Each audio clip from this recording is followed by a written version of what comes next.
Bueno, primeramente tenemos que saber que si bien es cierto vamos a cambiar una herramienta, un sistema informático, pero el fundamento legal no cambia.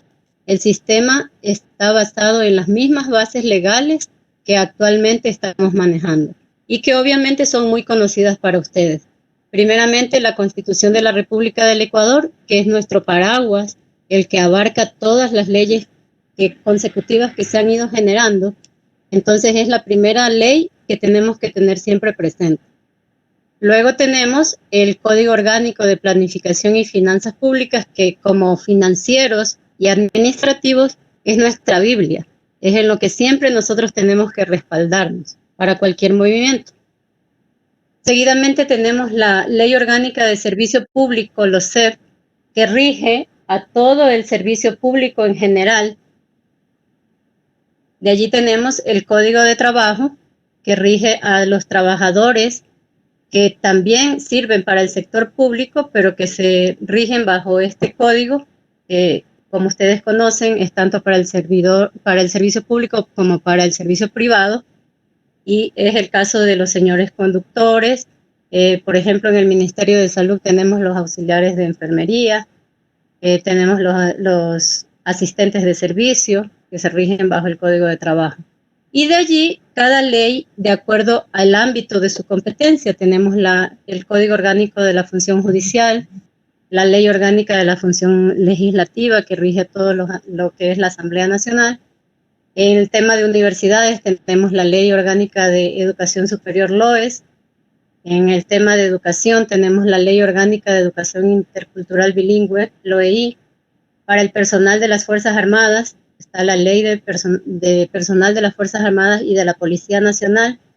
Asimismo tenemos la Ley Orgánica del Servicio del Exterior para el Ministerio de Relaciones Exteriores y todas aquellas entidades que tengan oficinas en el exterior.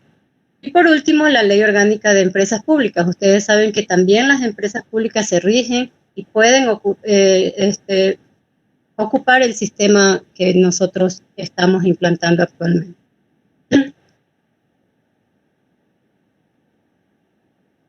Como les decía, la Constitución es nuestra norma máxima y en el artículo 226 establece las competencias legales en el sector público. Las instituciones del Estado, sus organismos, dependencias, las servidoras y los servidores públicos y las personas que actúen en virtud de una potestad estatal ejercerán solamente las competencias y facultades que les sean atribuidas en la Constitución y en la ley. Como todos los abogados siempre nos dicen, hay que hacer lo que está escrito. Lo que dice la ley es lo que hay que hacer, no lo que nosotros podamos interpretar. Seguidamente vamos a ver generalidades del módulo de remuneraciones y nóminas en el SINAFIP. Este módulo comprende el conjunto de procedimientos, directrices, lineamientos, disposiciones y mecanismos para el manejo adecuado de los egresos en personal que forman parte del componente del presupuesto del SINAFIP y del sistema de remuneraciones del sector público. Como ustedes pueden ver, es lo mismo que comprende actualmente el SPRING, que es el sistema que manejamos en la actualidad. Aquí se establecen pautas y procedimientos para la gestión adecuada de egresos en personal y transferencias en las diferentes etapas del ciclo presupuestario. El ámbito de aplicación en materia de remuneraciones e ingresos complementarios en las entidades del sector público determinadas en la LOSEP en concordancia con el Código de Trabajo y las otras leyes que ya les mencioné en la lámina anterior.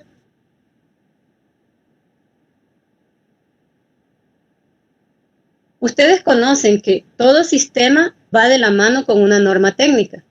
El módulo de relaciones y nóminas del SINAFIP será fundamentado también en la norma técnica de remuneraciones y nóminas, la cual se emitirá oportunamente en relación a las disposiciones legales, reglamentarias y normativas establecidas para la aplicación y el cumplimiento del sistema de remuneraciones del sector público, Sistema Integrado de Desarrollo de Talento Humano y Sistema Nacional de las Finanzas Públicas. Es decir, salimos al aire en enero con el SINAFIP y de la mano sale la norma técnica que la rige.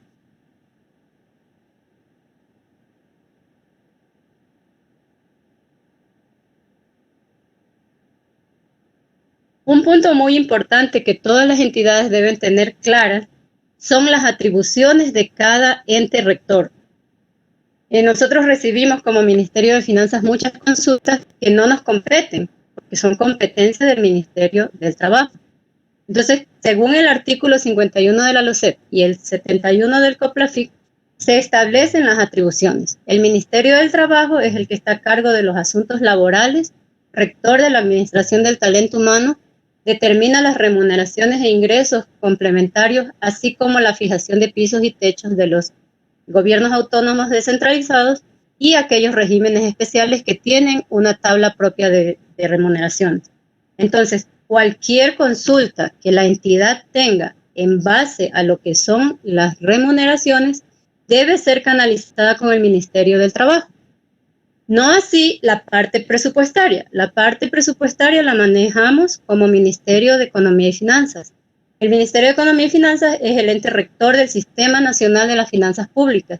Estamos para dictar normas, clasificadores, catálogos y privativamente políticas. Las directrices de egresos permanentes, ingresos en personal y su gestión en el PGE. Entonces, para que tengan bastante claro cómo orientar sus consultas. Cuando son temas de presupuesto, el Ministerio de Finanzas. Cuando son temas de remuneraciones, el Ministerio del Trabajo. Pero nosotros trabajamos siempre de la mano.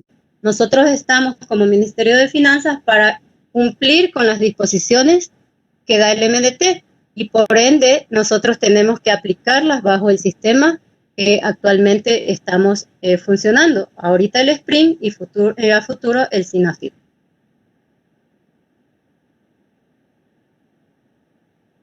Un tema que toditos conocemos y que siempre nos trae a veces complicaciones o confusiones.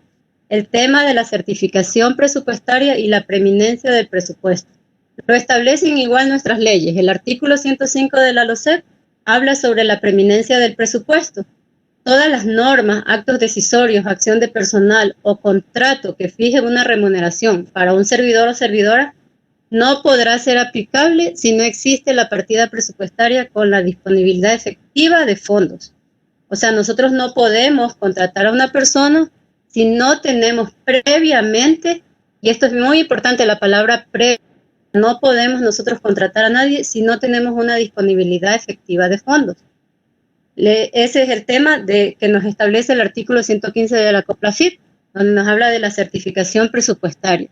Ninguna entidad y organismo público podrán contraer compromisos, celebrar contratos, ni autorizar o contraer obligaciones sin la emisión respectiva de la certificación presupuestaria. Pero recordemos que siempre es previa, es antes de realizar. Cuando nace la necesidad institucional, nace con una certificación presupuestaria.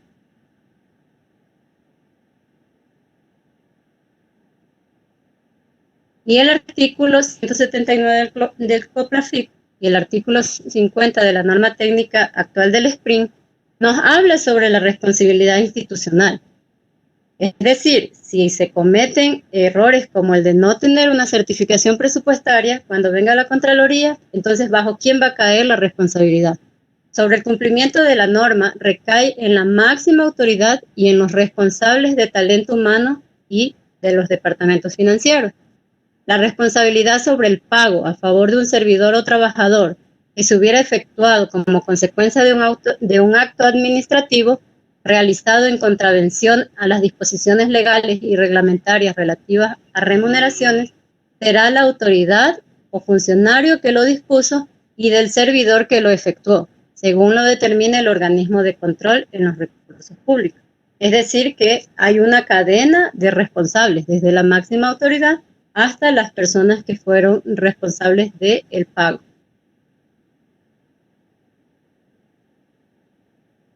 A continuación, mi compañero Enrique Naranjo les va a hablar sobre el módulo SAP HCM. Muchísimas